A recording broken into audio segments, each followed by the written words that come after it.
Paano ko nga ba nireban yung hair ni client at nag-color ng ganito kaganda?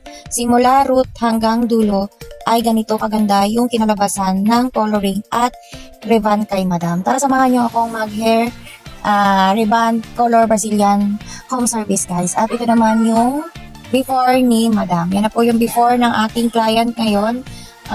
Super kapal po ng hair ni madam at super dry ng hair niya. Makikita nyo naman yan dyan guys. Super dry. At hindi ko na pinakita yung pag-a-apply ko ng hair color.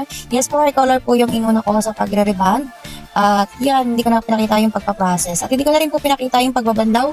Nag-direct na po tayo sa R1. Ayan, nag-direct na po ako sa pag-apply ng R1. Basa po yung hair ng client na in-applyan ko po ng R1. Huwag na po natin kakalimutan na wag po nating isasagad sa anit o ididikit sa anit yung gamot o cure na R1 guys. At huwag nyo kalimutan na mag-spray sa ating R1. At ito na po yung na-blower ko na si madam. Blower pa lang po yan. Then ito naman po yung kanya na-ironing ko na po siya dyan mga boss ko na-ironing ko na po siya dyan. Then ito na po, in-applyan ko na po siya dito na pang final cure po niya na hair Brazilian Botox. Yes po, hair Brazilian Botox. Hindi ko na pinakita yung pagbabandaw natin.